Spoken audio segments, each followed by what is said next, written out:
A rhombus is a shape, a quadrilateral that has 4 equal sides. And like the other developments of this idea, can be formed by rotating a triangle about one of its side midpoints. This creates a rhombus. Take a look, and the reason why it does is because this isosceles is rotated and you get 2 more equal sides. There are the 4 equal sides. You see the parallelogram properties, there they are. Opposite sides are equal, and in this case, all 4 are equal. We see a parallelogram property that says opposite angles are equal to each other. We also see lots of diagonal properties.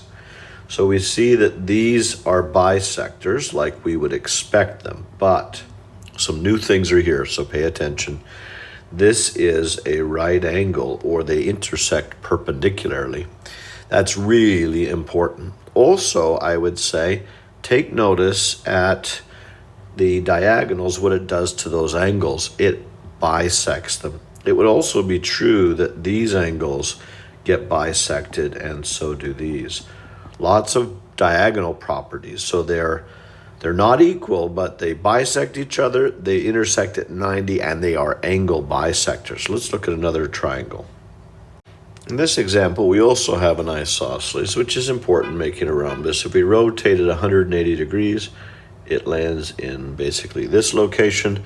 We see the rhombus property appear because there are 4 equal sides. We see that opposite angles are equal, as we would expect. We see all of the parallelogram properties, but we get some new ones when we put in this. The diagonals, we do get the same diagonal relationship, that these bisect each other, but we also get that these intersect perpendicularly. And as noted before, it is an angle bisector, how it splits that. So these angles down at this end, they would split into 2 equal ones as well. Therefore, we get our properties. I will say this to you, and pay close attention to this. The type of triangle that is formed here, there are 4 of them, and they're all identical, and they are right scalenes. Now, I will say this, because that's a right triangle, you are going to see the Pythagorean Theorem take place somewhere in here, because anytime you got a right triangle, you're going to see that guy pop up. One final example of our rotation. If we rotate that about the midpoint there, we get a cool looking rhombus here. And again, you see all those same properties. Again, I want to highlight the diagonal properties, so let's put it in there. Again, these are right angles here in the intersection. Also, again, noting to see how these would be equal, and then these would be equal. I want to also, again, highlight this idea of the angles being bisectors, that these would split each other, but also these ones down here in this position and this position and this position, those would also be equal. And finally, again, one last time, I want to tell you that this forms a right scaling triangle, 4 congruent ones, and that's an important idea using the Pythagorean theorem. So this guy we call the rhombus has 4 equal sides. Its diagonals are perpendicular to each other. So when looking at this chart, yes, the opposite sides will be parallel. It is a type of parallelogram. The opposite sides are congruent, yes. Adjacent sides are not perpendicular. They are not right angles. But there are 4 equal sides. Yes, definitely that is true. That is by its definition. Now, in terms of angles, opposite angles, yes, are equal. Consecutive ones will add up to 180, but not all 4 of them are the same. The guys down in this corner will be the same as these guys, but this group of angles will be different than this group of angles, so they're not all the same. But the diagonals is really what's going on here. The diagonals do bisect each other. They are not congruent, but they are perpendicular and they are angle bisectors. Again, that forms a right triangle, and that's going to be very important to us. Also, anytime you get a right triangle, get ready for the Pythagorean theorem. Let's try some problems now. Well, the first thing I notice is this 24 obviously is very important to us.